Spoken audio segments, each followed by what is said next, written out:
비행기를 타고, 그래서 전쟁 기념을 정리하려면 기념일과 기념행사라고 기억하거나 교과서를 하거나 아까처럼 보훈과 상훈을 보훈처에서 하는 일이죠. 상훈을 통해서 하거나 기념공간, 묘역, 전투장소, 기념비, 박물관, 기념관 등을 통해서 하게 됩니다.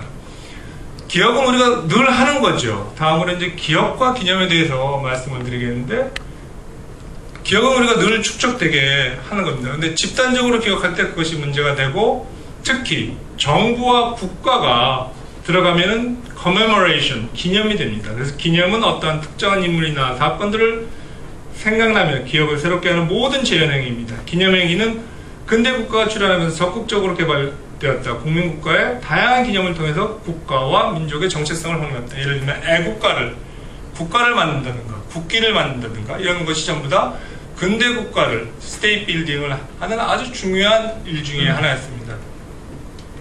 그래서 기념관이란 박물관과 약간 차이가 있죠. 어떤 기쁜 사적이나 인물, 사건 등을 기념하기 위해서 지은 공간을 뜻한다. 기념관은 박물관이나 미술관 혹은 역사관 등과 기념과 역할이 중복되는 측면이 있으나 특정한 역사적 인물이나 사건 등을 대상으로 한다.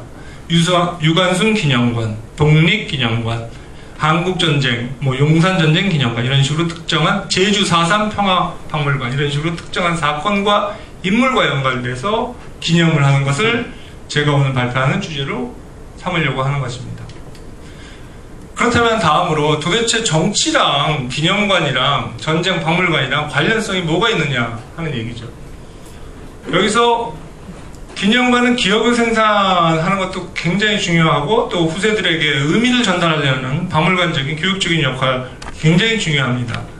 그런데 중요한 것은 기념관을 만들고 하는 사람에 따라 전시물을 어떤 것을 전시하느냐, 예를 들면 서해 교전으로 하느냐 영평 해전으로 하느냐, 그것은 권력을 쥔 자가 선택을 할 수 있습니다.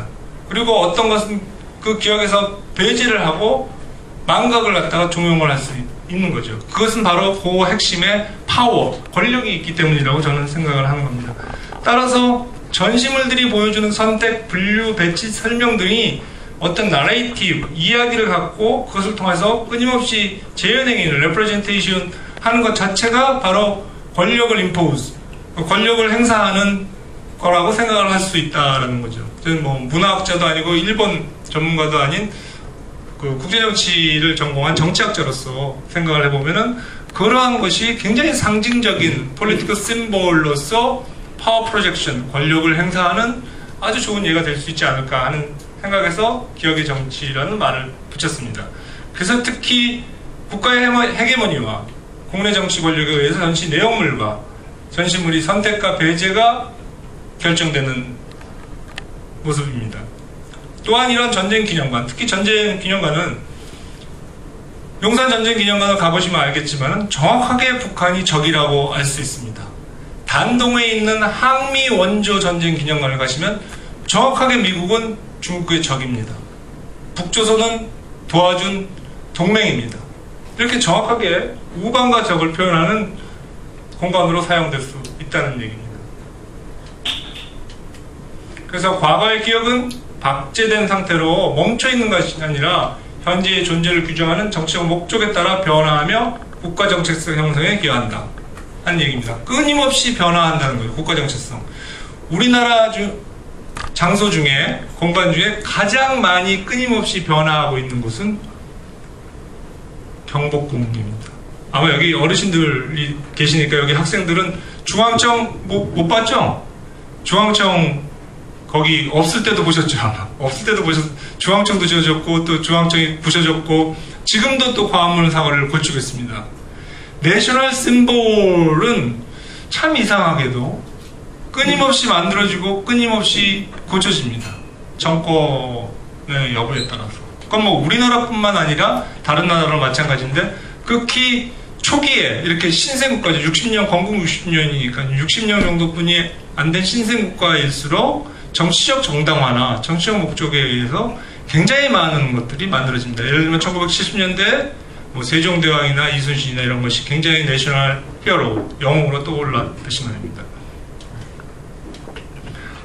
그러면 본격적으로 이 정도로 서론을 하고 일본으로 건너가 보기로 하겠습니다. 우리가 방문할 지역은 도쿄에 있는 야스쿠니 신사 안에 있는 유수관과 또 살짝 넘어서 히로시마를 가보고, 그 다음에 교토에 있는 리스메이칸, 그 다음에 오사카, 그 다음에 이제 오키나와 정도로 이제 여행을 마치기로 하겠습니다.